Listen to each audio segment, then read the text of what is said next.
పైశాచికమైనటువంటి ఆనందాన్ని ఈ రోజు పొందుతున్నారు.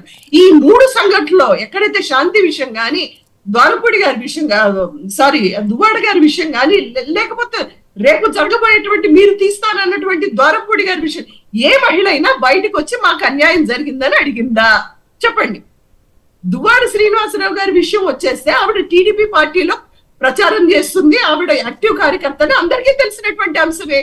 ఇంకా మీరు చెప్పేదేంటి? మీరు ప్రజలకు ఏం చేయాలో మీరు చెప్పండి. ఈ రోజు ప్రభుత్వ కళాశాలలు ఒక మెడికల్ కాలేజీ చంద్రబాబు నాయుడు గారు తీసుకురాలేదండి. 2014 నుంచి 19 వరకు 17 మెడికల్ కాలేజీలు జగన్మోహన్ రెడ్డి గారు తీసుకొస్తే ఈ రోజు వాటన్నింటి ప్రైవేటీకరణ చేస్తున్నారు. అన్ని పీపీపీ విధానం ద్వారా అన్ని వ్యవస్థల్ని కూడా ప్రైవేటీకరణ చేసి వీళ్ళ జోబులు నింపుకోవటానికి మాత్రమే ఉపయోగిస్తున్నారు. ఈ రోజు దాదాపు 40,000 కోట్ల రూపాయల అప్పులు తెచ్చినటువంటి చంద్రబాబు నాయుడు గారు మరి అమ్మఒడి ఎందుకు లేకపోతున్నారు? రైతు భరోసా ఎందుకు లేకపోతున్నారు? ఎందుకు సున్నా వడ్డీ కింద ఎందుకు అప్పులు చెల్లించలేకపోతున్నారు? ఇవన్నీ మాట్లాడండి. ఇవి మాట్లాడకుండా మీరు వ్యక్తిగత జీవితాలకి ఎవరికి ప్రయోజనం అండి? అది ఎవరికి ప్రయోజనం చెప్పండి. మీ టీఆర్పీ రేటింగ్స్ పెంచుకోవడానికి మీరు వాడుతున్నారు, లేకపోతే నామినేటెడ్ పొజిషన్స్ కోసం వేరే వ్యక్తిగత జీవితాల్లోకి మీరు వెళ్ళాలని చూస్తున్నారా? వీటి వల్ల ఎవరికి పైసా ప్రయోజనం ఉందో ప్రజలకి మీరు చెప్పండి. ఏ వర్గానికి ప్రయోజనం ఉందో చెప్పండి. రైట్. ఒక మాట రామ్ కుమార్ గారి దగ్గరికి వెళ్దామండి. రామ్ కుమార్ గారికి రజనీ గారు ఏమన్నా మీరు you want to submit something? Sir, ఆ రోజు పవన్ కళ్యాణ్ గారు 3 పెళ్లిళ్ళు చేసుకోవడం వల్ల రాష్ట్రానికి వచ్చిన నష్టం ఏంటో, ఆయన చేసుకున్నాడని బాధ, లేకపోతే వాళ్ళ నాయకుడు చేసుకోలేని పరిస్థితిలో ఉన్నాడని బాధ మాకు అర్థం కాలేదు. 3 పెళ్లిళ్ళు ఉన్నోడు ఏం చేస్తాడు? 5 సంవత్సరాలకు ఒకళ్ళని మారుస్తారు. వీళ్ళు చూసారా? లేకపోతే గేట్ల కాడ ఉన్న కాపలాలు కాసి లోపలికి టికెట్లు ఇచ్చి పంపించారా? అప్పుడు వ్యక్తిగత విమర్శల్లోకి బెడ్రూమ్ లోకి ఎందుకు దూరారు? శ్రీరెడ్డి గారితో సొంత చెల్లిని ఎందుకు వ్యక్తిగత విమర్శలు చేసి పెళ్లికి ముందు ఎవరున్నారు, పెళ్లి తర్వాత ఎవరున్నారని వాళ్ళ కుటుంబంలో ఎందుకు తల చూచారు? ఏమ్మా, మీరు నేర్పిన విజయ నీరజాక్షి అన్నట్టుగా ఈ రోజు ప్రజలు భావిస్తున్నారు. మేము ఎప్పుడు వ్యక్తిగత విమర్శకు పోలా, వాళ్ళ గుట్టు వాళ్లే రట్టేసుకుంటున్నారు. మాకెందుకు ఈ పెంటగోల?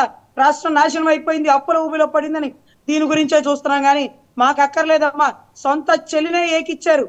బోరుగడ్డ అనిల్ కుక్క మొరిగినట్టు మొరిగాడు ఇదే గుంటూరులో.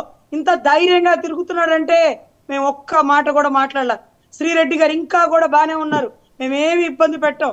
అంటే అది వాళ్ళ బుద్ధి, వాళ్ళ దూషణ అనుకుంటాం. రాష్ట్రానికి వచ్చిన నష్టం ఏంటో 3 పెళ్లిళ్ళు చేసుకుంటే మరి ఆ రోజు బెడ్రూమ్ లో ఎందుకు దూరారో, 5 సంవత్సరాలకు ఎవరెవరు లోపలికి పంపిస్తారో, ఎక్కడెక్కడ కెమెరాలు పెట్టారు, అవసరమా ఇవన్నీ?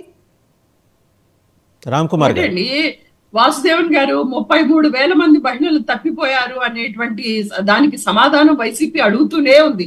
ఎవరు లిస్ట్ ఇవ్వండి, ఎవరు తప్పిపోయారు అని. ఇంతవరకు సమాధానం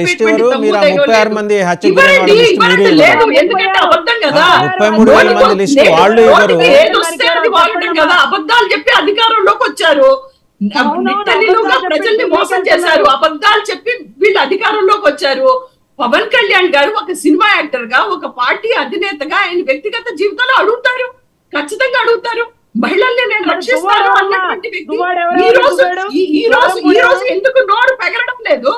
5 సంవత్సరాలు 5వ తరగతి చదివేటువంటి బిడ్డని అత్యాచారం చేసి ఆ బిడ్డ బాడీ ఇంతవరకు దొరకకపోతే మీరెందుకు అడగట్లేదు? అది కనపట్లేదా? కళ్ళకేమన్నా ఆయన గంతలు కట్టుకుంటాడా? ఆయన ఏమన్నా గంతలు కట్టుకుని చెప్పండి. ఏది ప్రశ్నిస్తున్నాడు ఆయన? నిన్న ట్వీట్ చూసాం. ఆయన గణతంత్ర దివస్ కి స్వతంత్ర దివస్ కి కూడా తేడా తెలియదు ఆయనకి. ఆయన పెద్ద ప్రెస్ మీట్ పెట్టి చెప్తున్నాడు. రైట్ అండి. రామ్ కుమార్ గారు మాట్లాడతారు. సుజాత గారు మళ్ళీ మీ దగ్గరకు వస్తా, ఇంకా ఇద్దరు మాట్లాడాలి. సుజాత గారు మళ్ళీ మీ దగ్గరకు వస్తాను. రామ్ కుమార్ రైట్. సుజాత గారు మళ్ళీ మీ దగ్గరకు వస్తాను. ప్లీజ్ అండి సుజాత గారు, ప్లీజ్ సుజాత గారు మీరు కాసేపు ఆగండి, ఇంకా ఇద్దరు మాట్లాడాలి.